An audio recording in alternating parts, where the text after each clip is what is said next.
All right. Good morning, everyone. It's Kris Kaylin with Black Southern Belle. And I feel like this is like my favorite guest because we always have the most amazing conversations. But I am here with Miss Anita Prather-Singleton. How are you this morning?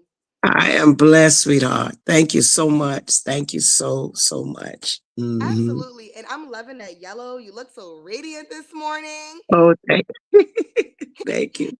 And honestly, I feel like I'm that person, but I don't know if it's too early yet, but we're getting ready to talk about the holidays. I feel like once October, November starts to roll around, it's just time for the holidays. Am I right? That's right. That's right. For And real.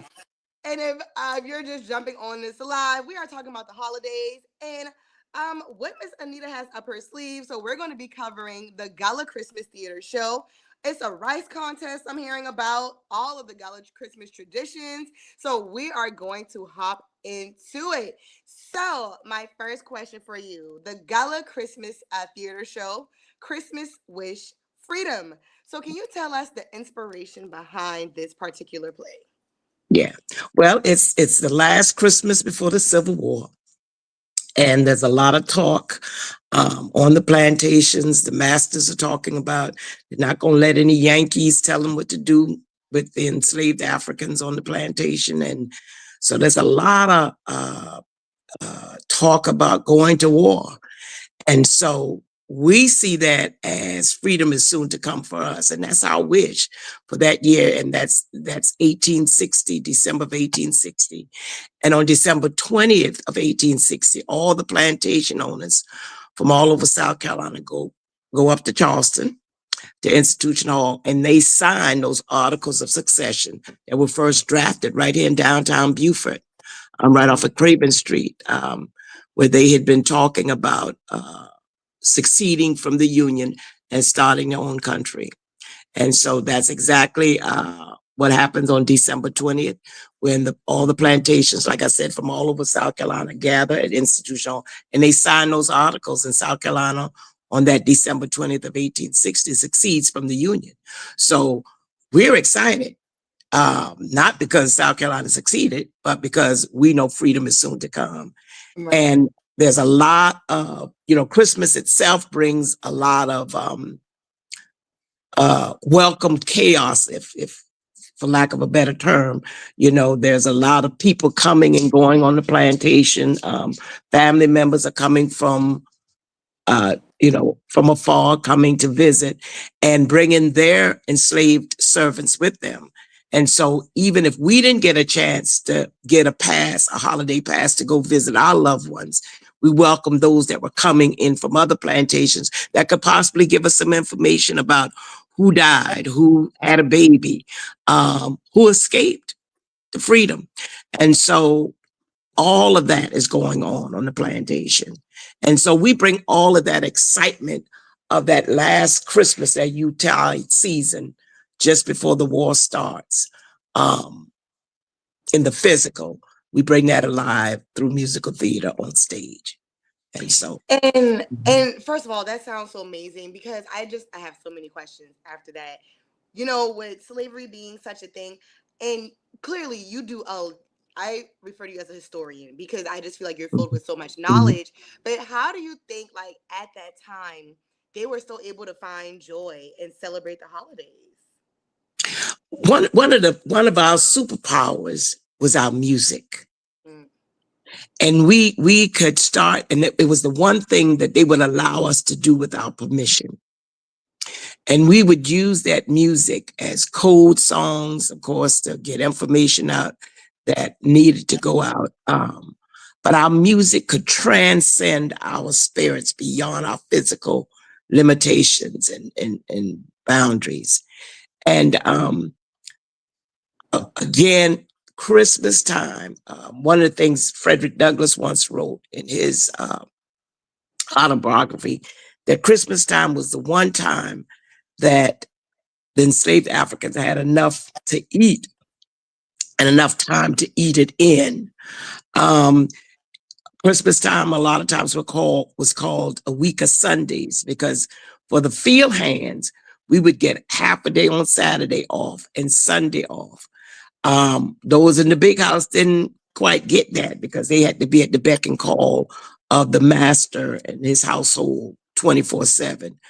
But during Christmas time, there's a book that's called Christmas in the Big House, Christmas in the Quarters. And it Wow. talks about how the young bucks would ask the masters, how long will we have off for the holiday season? And the master would say, as long as the Yule log burns. So of course we would send somebody to get the biggest and the wettest log from the swamp because we wanted it to burn slow. And so Right. you had that extra time that was given off because it was after the harvest time. And so we had maybe, 4 to 5 days as opposed to just a day and a half. And so we called it a week of Sundays.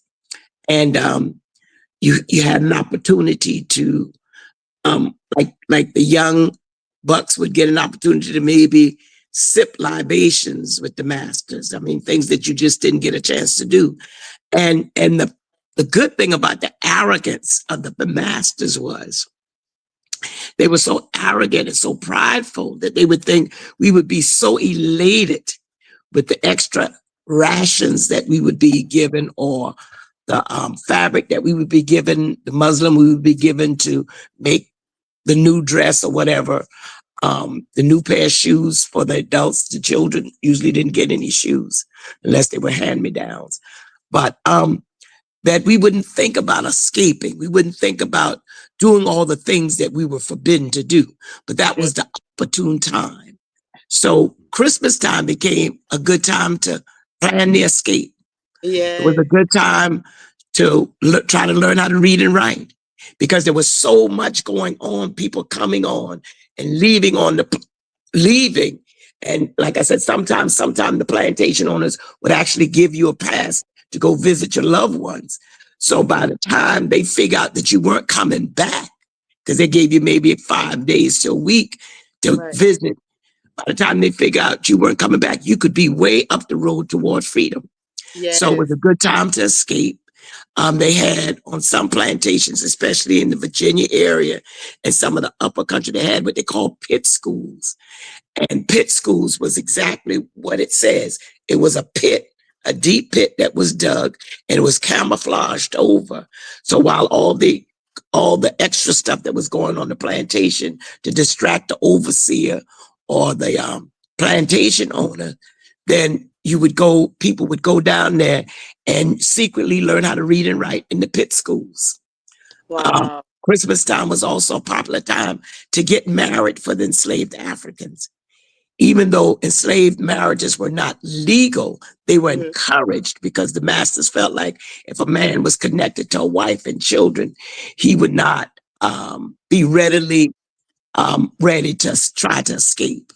And Right. so it was encouraged. And if you didn't get married during Christmas time, when you had the extra time and you had the extra ration and people were there, then it was a good time to get engaged and maybe get married later on in the spring. So all of that comes alive on stage in this Wow. particular musical.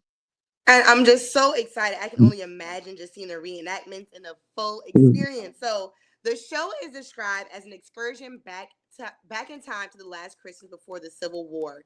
So what aspects of the Gullah perspective and Christmas daily customs in that era, what will be highlighted in the show from that time? Like I said, the pit school, jump in the broom. There's an escape scene. In fact, in one of Harriet Tubman's biography, I think in 1858 is when she came back and got her parents and helped them escape to freedom. So all of those different pieces is put into the play. So they'll see all of that. And of course, the celebration at the wedding with the square dancing and it was the one time you'll see, and the stage is divided up into 3 sections.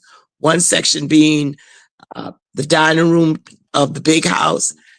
Another section opposite of that would be, of course, the one room that we had in the quarters. And in the middle represented Africa and outside and that kind of stuff. So we transitioned between those contrasting viewpoints. The, Yeah.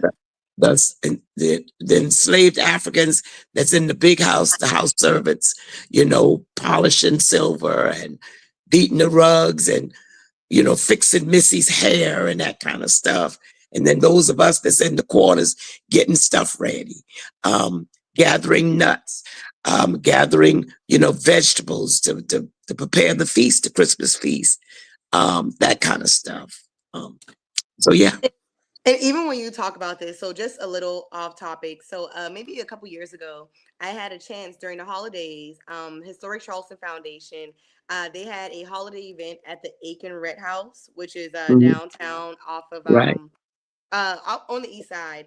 And when I tell you that was like my first time, and I will say, being a native of Charleston, I just feel like it's I love the history, but just like how other people like glorify slave culture is just it's a little weird to me, right? So when they had the Christmas event there, and like I said, every time I would walk past it, the gates are closed. I can never see on the inside. So that was my first time. And immediately when you walked in, it was like all the slave houses, and like they had, verbiage, pretty much everything that you're saying inside this house. And it's just kind of like, the fact that they had to make a holiday out of this, and then to see how close the big house was. I just feel like when I walked in, I got chills everywhere. But just hearing how you describe everything, I was just Mhm. like, that is it's crazy to me. But how does the Gullah Traveling Theater Company ensure the authenticity of historical reenactments and Gullah customs portrayed in the musical? I'm constantly doing research, hearing, trying to hear stories that came, especially from primary sources, if possible.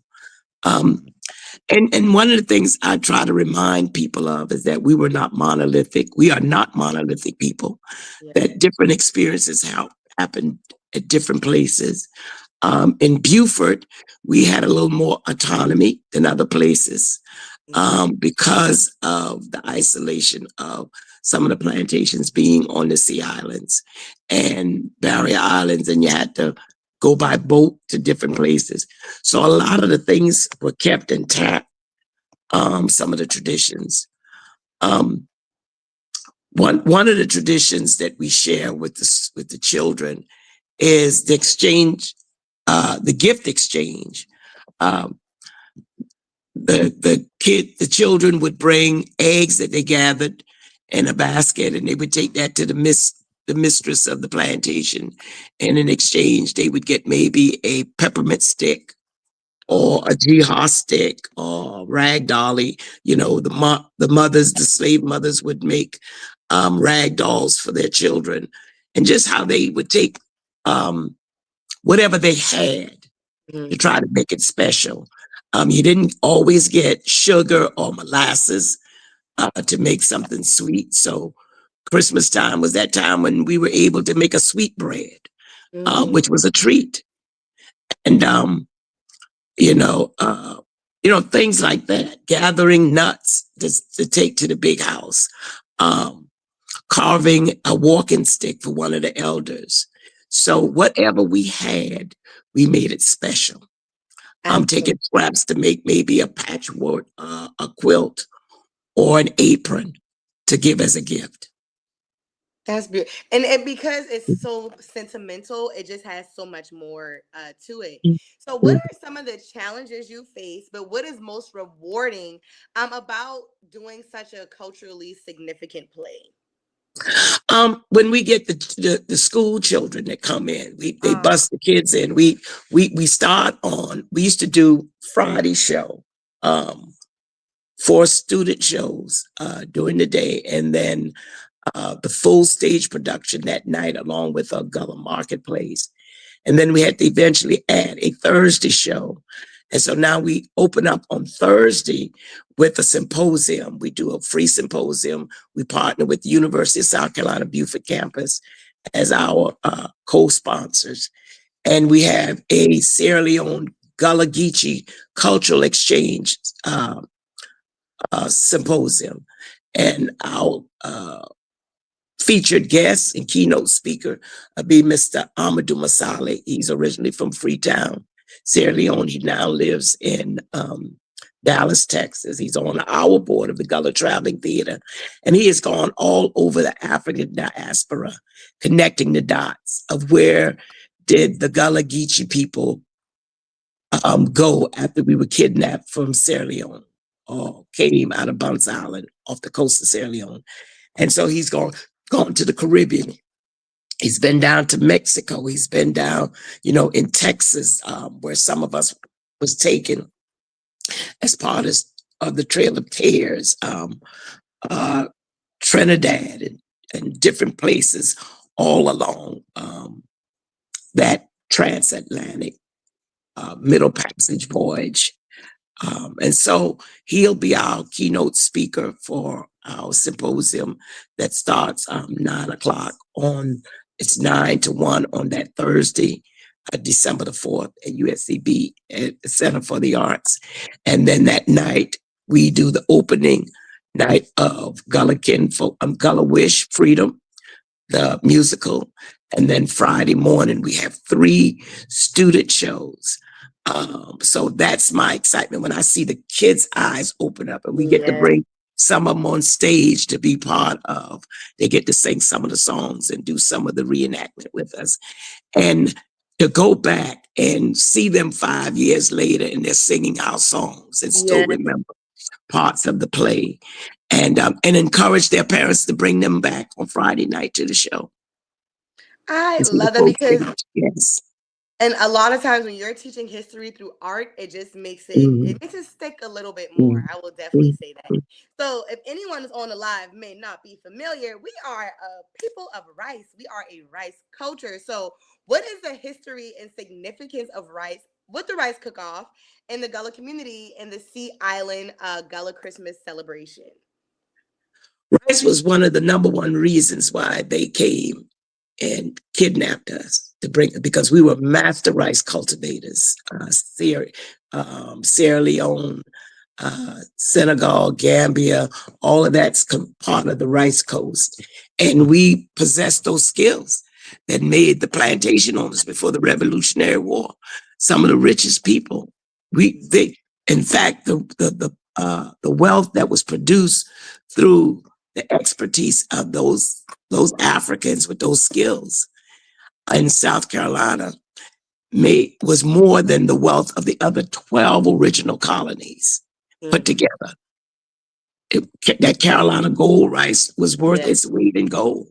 And so they came looking, they paid more money for Africans that came from that area than from some of the other areas because we came with those skills that produce so much wealth. And so that's part of who we are, what we are, that cannot be erased. I don't care how they tried to erase our history. The greatness is still there. And so we always want young people to understand the connection to not just, seeing us as victims, but really experts. The expertise and the ingenuity that Africans brought in, the culture that we brought in. We weren't a cultureless people. We are where culture begins, and they need to know that. And so rice is that anchor. And so we, being as creative as we are, we were constantly creating new dishes, how to prepare things. And so when people need to know that Gullah cuisine is one of the fastest growing cultural eating experiences in the United States. Yes, it definitely. So rice is the basis of that. You can't talk about Gullah food without talking about rice. Hello, red rice, pearl rice, yellow rice, every type of rice you can okra rice, peas and rice, everything. And even when you were going back, just being an expert in rice, and it's just kind of like, and I love how you say, we were experts at these things long before DEI came around. We've always been experts at certain things. So, being on this rice topic, are there any specific Gullah Christmas traditions or ingredients that are particularly important for rice dishes in this particular rice contest that y'all are going to be doing? Yeah, well, this year, one of the things this year we've added a youth division, and cash prizes are will be awarded. Um, for the adult division, the top cash prize is 3,000. For the youth, it's 500. Um, I have to and make some so, space, honey. mhm.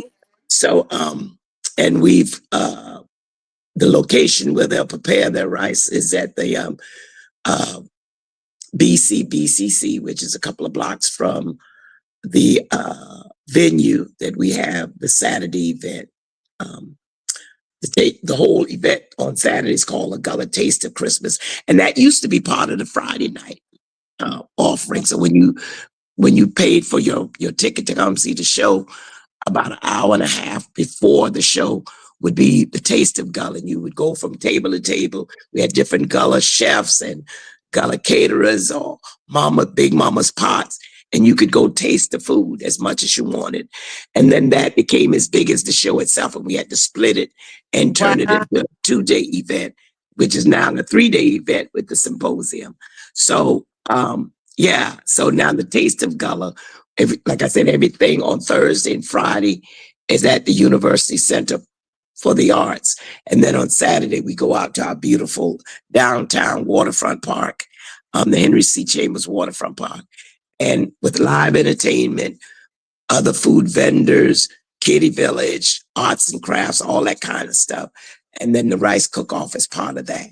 And so, yeah, and we live stream um, by way of Facebook and whatever y'all do with this live streaming stuff. Yes. Um, the chefs preparing their rice at a single location. And then at 12 o'clock, they bring their rice down to the waterfront. And at 1 o'clock, we start the tasting with people that's there, the People's Choice tasting.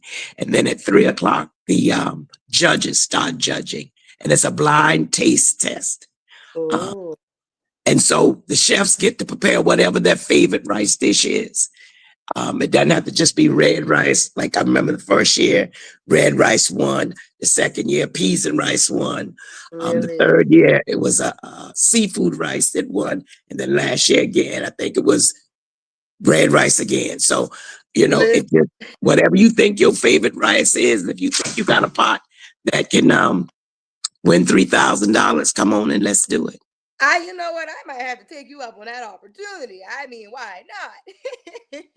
Okay, so this just sounds like a really good time. So beyond the theater show and the rice cook-off, what are some other unique Gullah Christmas traditions that are celebrated during the Sea Island's Gullah Christmas celebration? Dance. You know, we didn't get a chance to touch and feel each other a lot of times.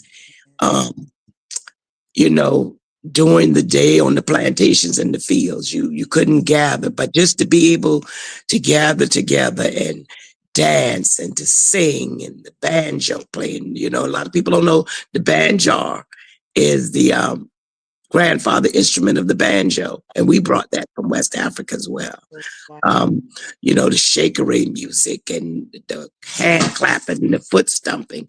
We made music, and music brought us together. Uh, One of the things growing up for us was what we call Christmas wine, a Coca-Cola wine, and it was made by a local family, the Whites, down in Broomfield, part of the island area off of Ladies Island, and they would make this blackberry. It was made out of blackberries, and my daddy would buy a gallon or two every Christmas, and we Mm, would be so excited to get that Christmas wine, Coca-Cola wine, whatever you want to call it, and of course, fruit cakes, right.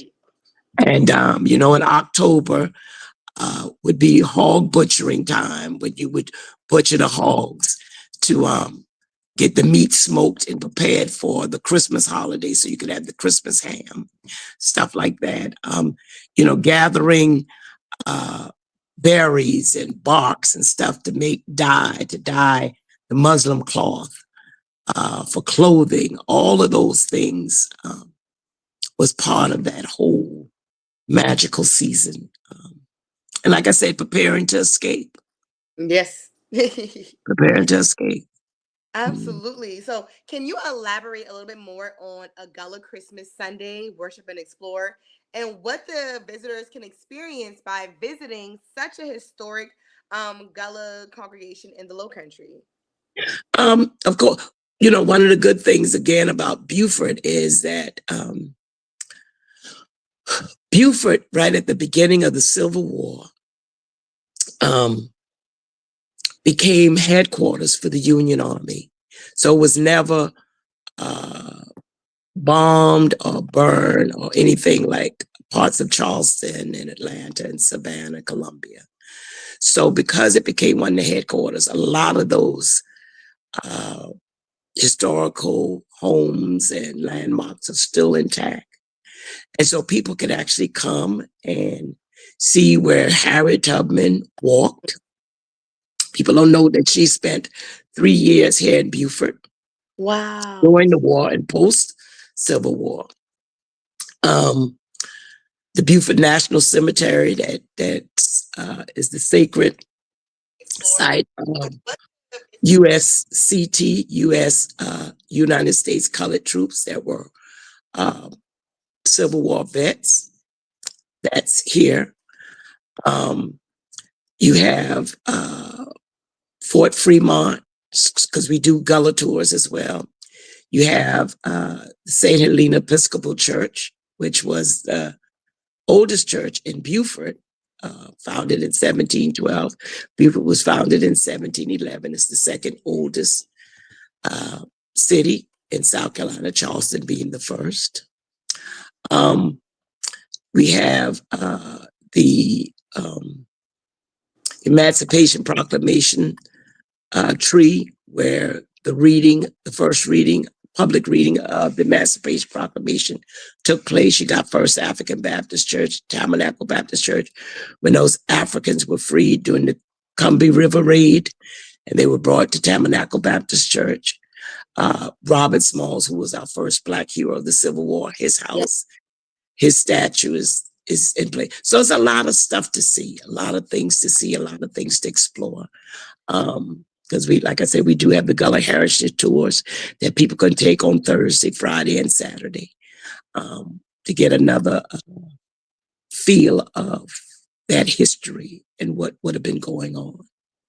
And what And I a lot love of about people don't, and let me just say that a lot of people don't know that Beaufort, we often hear about, oh gosh, Virginia being the Jamestown, Virginia being the founding of America, but 40 years before there was a Jamestown, Virginia, there was a Santa Elena in yes. Beaufort, and Spanish settlement that was here 40 years prior to the English settlement of Jamestown. So America, as we know it, actually started here in Beaufort County um, on Parris Island Marine Corps Recruit Depot. That was the site of that settlement. And so all of that's part of the experience. People can we have the boat parade that Saturday after we finish up the rice cook-off that starts about 5:30 right down there at the waterfront park. The Presbyterian Church does, they have a collection of nativity scenes that's on exhibit that people can visit for free to see that. So it's a lot of things going on. If you want to kick off your holiday season and get into that, the spirit of the holiday, is no better place to start than Beaufort. And to get that warm and fuzzy feeling to get your holiday season started and to understand the significance of everybody, not just the plantation owners, but the significance of the Africans that were here, that built America, that built South Carolina, and what the contributions were and still are. And so we want to bring all of that to the forefront, and so that everybody get a chance to enjoy um, the history and not to be afraid of the history, Yes. not to see history as an enemy, but history is just what it is. It's history. And it's to be celebrated, it's to be shared, it's to be understood, it's to be preserved. And that's what we do. Absolutely. You all do such a beautiful job doing it. Mm. I'm excited. Just everything that you have coming up for this holiday season. Honestly, everything that you described just sounds like a big warm hug. From Yeah, the play to the rice contest to just all the activities for the kids and just everything to do. And what I love about Buford, I just feel like the Gullah history there is just so preserved so well. And it's not only to preserve well, but you teach it to younger generations so mhm, it never gets lost in translation. And proud Gullah Geechee people. That's yeah. what I love the most about Buford and the Gullah Geechee culture.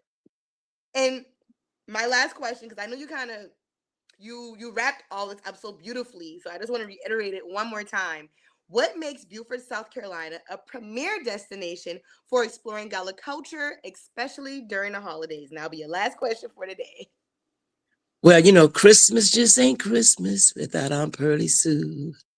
New Year's just ain't New Year's with Gullah kinfolk too.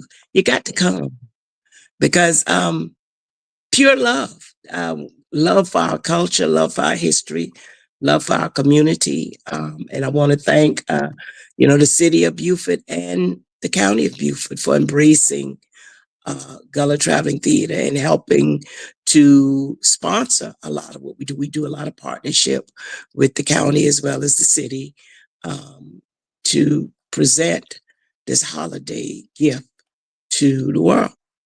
And so come on and enjoy it. Absolutely. And Christmas Wish Freedom will be showing Thursday, December 4th. Make sure you get your tickets. How can they get in contact with you? How can they purchase Yeah. their tickets and all that good stuff?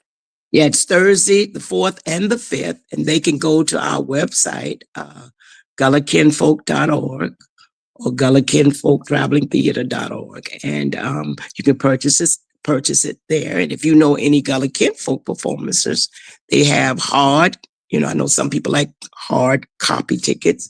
You can purchase it from some of the kinfolks as well. But yeah, yeah. So tickets are now on sale. And go ahead and get your tickets now. And Yeah. if someone wanted to enter that rice contest, how do they sign up for the rice They can go on the website. All of that, the website is on to form for entering the rice cook-off, and we only have slots for 20 people, so you better go contest? ahead and yeah. So go ahead and enter. Um, so they can go again to www.gullahkinfolk.org and go to our website and go ahead and put your little rice in there. And Well, just as remember, I always, like greasy. I like my rice greasy. So, you heard it here first. She's one of the judges, so make sure if you're trying to get that $3,000. oh, and yeah, and the exciting part, our host for it will be our featuring low country celebrity chef BJ Dennis. You know that's Oh, your I vote. love that. Yeah, I I love love me Chef some BJ BJ Dennis. Dennis. Yes. Woo, So you got some some folks have prep seen him high today, on the honey. hog, and Yes. he's just a sweetheart. I just love him. I love him, love him. So I'm He's a so excited. sweetheart. He makes sure Mhm. he keeps the Gullah Geechee heritage Yeah, alive and well. And I am, and BJ, if you're watching this, love you so much. But yes, yeah. so Miss Anita Prather, it's always a beautiful conversation every time I get to talk with you and speak with you. I just feel like I just learned so much more. And I honestly love Buford, so I'm gonna have to get a ticket to come to that play because I really want to see. I'm a lover of the arts, Gullah Geechee, so that's just a perfect combination. So I will see you there. All right, baby. I'm gonna hold you to that. I love you, Yes, sweetheart. thank you, God and thank bless. you so much, Michelle and Black Southern Belle. And make sure you stay Yeah, tuned for the next interview. Have a great one, and I'm just gonna say God happy bless. holidays. God bless. Thank you, Michelle. Happy holidays.